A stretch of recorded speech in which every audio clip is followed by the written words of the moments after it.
পুরো মধ্যপ্রাচ্য জুড়ে চলছে তৃতীয় বিশ্বযুদ্ধের উত্তেজনা। আমাদের হাতে এসেছে গুরুত্বপূর্ণ আপডেট আন্তর্জাতিক সংবাদ।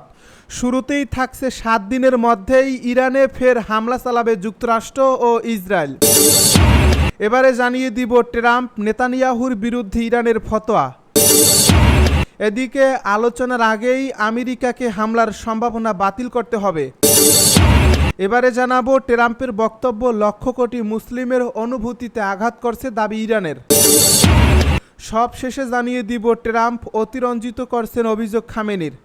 এতক্ষণ শুনছিলেন আপডেট আন্তর্জাতিক সংবাদের শিরোনাম, এবারে বিস্তারিত। তবে তার আগে অনুরোধ রইল ভিডিওটিতে একটি লাইক এবং কমেন্ট করে জানিয়ে দিন ভিডিও সম্পর্কে আপনার মূল্যবান মতামত। আরও জানিয়ে দিন ভিডিওটি কোথা থেকে দেখছেন বা কোন জেলা থেকে দেখছেন। 7 দিনের মধ্যেই ইরানে ফের হামলা চালাবে যুক্তরাষ্ট্র ও ইসরায়েল। ইরানে ফের যুক্তরাষ্ট্র ও ইসরায়েল হামলা চালাতে পারে বলে সতর্ক করেছেন তেহরানের একজন বিশেষজ্ঞ।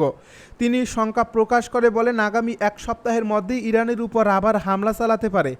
সোমবার ইরান ইন্টারন্যাশনালের লাইভ প্রতিবেদনে এই তথ্য জানানো হয়েছে। রোববার ইরানের রাষ্ট্রীয় টেলিভিশনে তেহরান বিশ্ববিদ্যালয়ের রাষ্ট্রবিজ্ঞান অনুষদের প্রধান ইব্রাহিম মোত্তাকি বলেন, বর্তমান যুদ্ধবিরতি ইসরায়েল আমেরিকার সংঘবদ্ধ হওয়ার জন্য সংক্ষিপ্ত সময়কাল মাত্র এবং তারা শীঘ্রই ইরানে তাদের আক্রমণ পুনরায় শুরু করবে। এই সাক্ষাৎকারে মোত্তাকি আরও বলেছেন, প্রাপ্ত প্রমাণ ইঙ্গিত দেয় যে মার্কিন সহায়তায় ইসরায়েল সর্বোচ্চ 1 সপ্তাহের মধ্যে ইরানের বিরুদ্ধে তাদের আকস্মিক ও ধ্বংসাত্মক সামরিক অভিযান পুনরায় শুরু করবে। ইসরায়েল ও যুক্তরাষ্ট্র এই যুদ্ধবিরতিতে তাদের নিজস্ব সামরিক সক্ষমতা পুনর্গঠন এবং সর্বোত্তম করার একটি উপায় হিসেবে দেখে বলে সতর্ক করেছেন ইরানি এই বিশেষজ্ঞ। ট্রাম্প নেতানিয়াহুর বিরুদ্ধে ইরানের ফতোয়া। যুক্তরাষ্ট্রের প্রেসিডেন্ট ডোনাল্ড ট্রাম্প এবং ইসরায়েলের প্রধানমন্ত্রী বেনিয়ামিন নেতানিয়াহুর বিরুদ্ধে একটি ধর্মীয় আদেশ বা ফতোয়া জারি করেছেন ইরানের শীর্ষ শিয়া ধর্মীয় নেতা। সোমবার এনডিটিভির এক প্রতিবেদন থেকে জানা যায়, এই ফতোয়ায় তিনি ট্রাম্প ও নেতানিয়াহুকে ঈশ্বরের শত্রু বলে উল্লেখ করেন। গ্র্যান্ড আয়াতুল্লাহ নাসের মাকারেম সিরাজি এই ফতোয়ায় বিশ্বের সব মুসলমানের প্রতি আহ্বান জানান যেন তারা ওই দুই নেতার বিরুদ্ধে ঐক্যবদ্ধ হয়ে কাজ করে, কারণ তারা ইসলামী প্রজাতন্ত্রের নেতৃত্বকে হুমকি দিয়েছে। মাকারেম তার ফতোয়ায় বলেন, যে ব্যক্তি বা শাসক ইসলামের নেতা বা শীর্ষ ধর্মীয় ব্যক্তিত্বকে হুমকি দেয়, সে যুদ্ধ পিপাসু বা দৃষ্টিকর্তার বিরুদ্ধে যুদ্ধে লিপ্ত ব্যক্তি হিসাবে বিবেচিত হবে। ইরানি আইন অনুযায়ী যারা সৃষ্টিকর্তার বিরুদ্ধে যুদ্ধ করে তাদের শাস্তি হতে পারে মৃত্যুদণ্ড, শূলবিদ্ধকরণ, অঙ্গচ্ছেদ অথবা নির্বাসন। ফতোয়ায় আরও বলা হয়েছে, এই শত্রুদের সঙ্গে মুসলিম বা কোনো ইসলামী রাষ্ট্রের পক্ষ থেকে যে কোনো ধরনের সহযোগিতা বা সমর্থন অবৈধ এবং নিষিদ্ধ।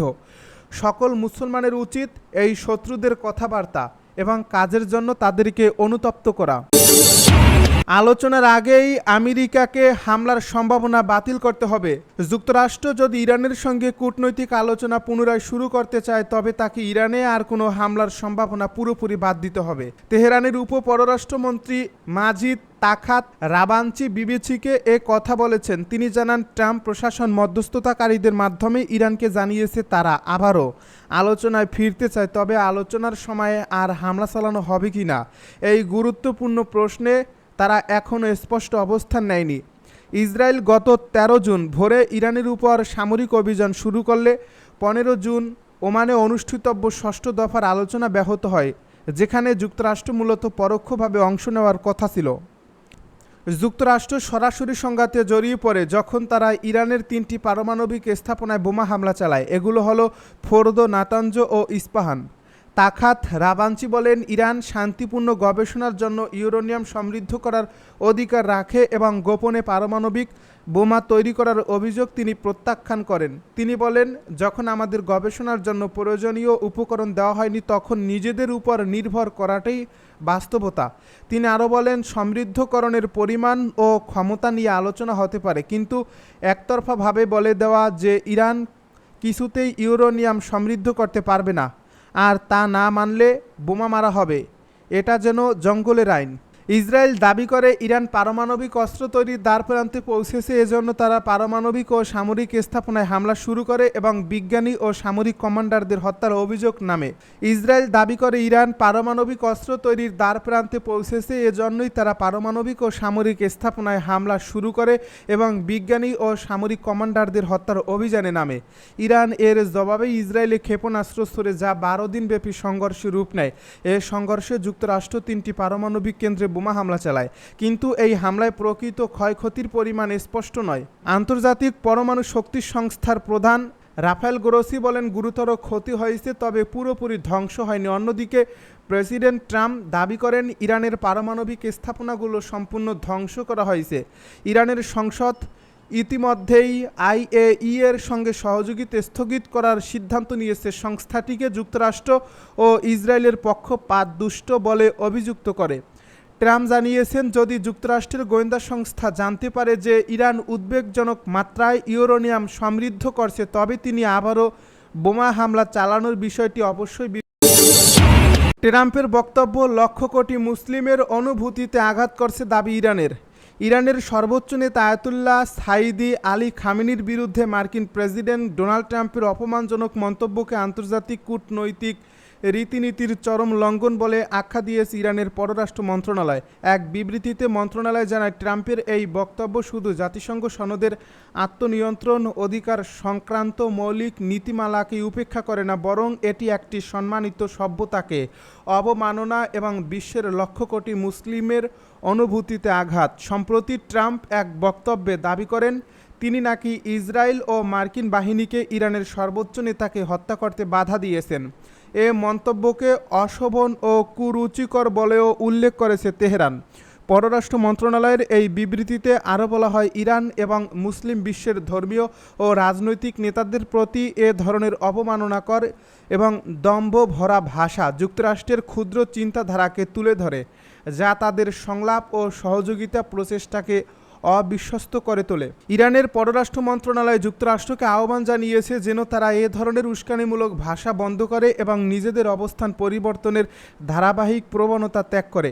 পাশাপাশি তারা যুক্তরাষ্ট্রকে আহ্বান জানিয়েছে যেন তারা ইরানের শান্তিপূর্ণ পারমাণবিক স্থাপনাগুলোর উপর চালানো হামলার জন্য আন্তর্জাতিক আইনের কাঠামোয় জবাবদিহি করে।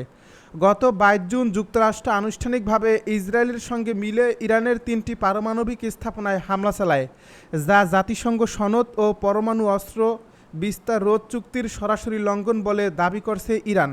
এই ঘটনার জবাবে ইরান কাতারে অবস্থিত একটি গুরুত্বপূর্ণ মার্কিন ঘাঁটিতে ক্ষেপণাস্ত্র হামলা চালায়। এর ঠিক 2 দিন পরই প্রেসিডেন্ট ট্রাম্প একটি অস্ত্রবিরতির ঘোষণা দেন। ইরান জানিয়েছে, যুক্তরাষ্ট্রের এসব দৃষ্টিভঙ্গি শুধু কূটনৈতিক সৌজন্যবোধকে অপমান করে না, বরং এই আচরণ পুরো মধ্যপ্রাচ্যেই যুক্তরাষ্ট্রের গ্রহণযোগ্যতাকে প্রশ্নবিদ্ধ করে তুলেছে। ডোনাল্ড ট্রাম্প অতিরঞ্জিত করছেন অভিযোগ খামেনির।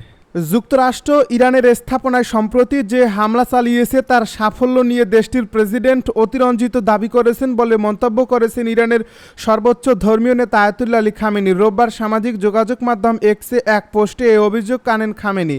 খবর তুর্কি বার্তা সংস্থা আনাদুলোর। খামেনি বলেন, মার্কিন প্রেসিডেন্ট ঘটনাগুলোকে অস্বাভাবিকভাবে বাড়িয়ে বলছেন।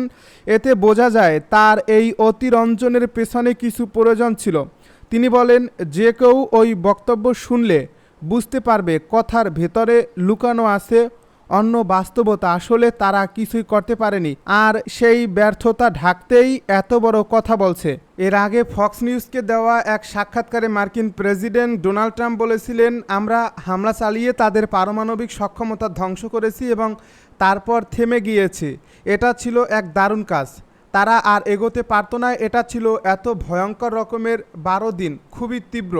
গত 13 জুন ইসরায়েল ইরানের বিরুদ্ধে হামলা শুরু করে এবং 12 দিন ধরে তেহরানের সামরিক, পারমাণবিক এবং আবাসিক এলাকা আক্রমণ করে। ইসরায়েলের সমর্থনে গত 22 জুন যুক্তরাষ্ট্র নাতাঞ্জ, ফোর্দো ও ইস্পাহানে 3টি পারমাণবিক স্থাপনায় বোমা হামলা চালায়। গত 13 জুন ইসরায়েলের হামলার পরপরই ইরানের সামরিক বাহিনী শক্তিশালী পাল্টা হামলা চালায়।